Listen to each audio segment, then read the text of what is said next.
जी अस्सलाम वालेकुम जी। कैसे हैं आप लोग? अल्हम्दुलिल्लाह मैं भी ठीक ठाक हूँ। और आज मैं लाई हूँ रेसिपी सिंघाड़े की। ये सिंघाड़े बहुत फायदेमंद है हमारी सेहत के लिए। ये भी सर्दियों के मौसम में आते हैं और इसे बहुत से लोग ना इसकी शक्ल सूरत देखकर नहीं खाते, ना इस्तेमाल नहीं करते। ये सिंघाड़े देखिए इस तरह के लिए बड़े बड़े, जो छोटे होते हैं वो अंदर से ठीक नहीं निकलते। इस तरह के ये ले सिंघाड़े बड़े बड़े, और इसके फायदे इतने ज्यादा हैं कि आप सोच भी नहीं सकते कि इसमें फाइबर भी है, जो कि उसमें कैल्शियम भी है, जो हड्डियों में दर्द देते हैं कैल्शियम की कमी से, कैल्शियम की पूरी कमी करता है। शुगर वालों के लिए भी बहुत फायदेमंद है और ब्लड प्रेशर के लिए भी इसके फायदे इतने हैं कि शायद ही मतलब कोई बता सके। या देखिए ये सिंघाड़े, अब मैं ना इसको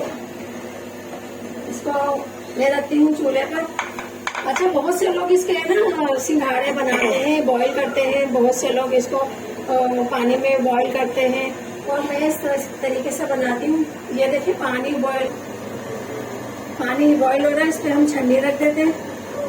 छन्नी रखने के बाद इसमें हम, ये बहुत कम टाइम के लिए आते हैं सर्दियों में, इसका इस्तेमाल जरूर करना चाहिए। आप खुद भी करें, अपने बच्चों को भी करवाएं। सीरत देखें आप इसकी, इसके फायदे देखें आप इस्तेमाल करेंगे तो आपको अंदाजा होगा कि कितने फायदेमंद है। इसके खाने से आपको कितने फायदे। और इसको ढक दिया, स्टीम पे रखिए। ये मैंने छन्नी में रख दिए, उबलते पानी में छन्नी रखी। ये सिंघाड़े अब हम इसको ढक देते हैं। ढक्कन ऐसे ढकिएगा जो इस पे बिल्कुल फिट।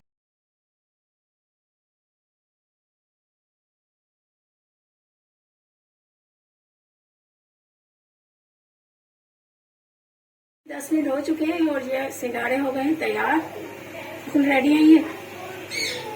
अब मैं आपको इसको दिखाती हूँ खोल के। ये सिंघाड़े देखिए, मैंने इसको छील के रखा है।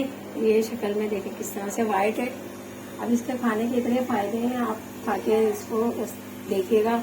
इसमें कैल्शियम को आपको दिखाती हूँ, इसको खोल के दिखाती हूँ। बहुत से लोगों को ना ये नहीं आता इसको छीलना, इसका मसला होता है इसको छीलने में। इस तरीके से चारों तरफ से आप छील लीजिए इसको। इसके बाद ये छिलका,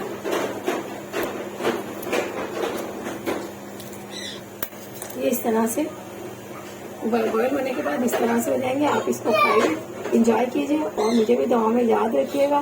फिर आएंगे एक नई रेसिपी के साथ। अल्लाह हाफिज।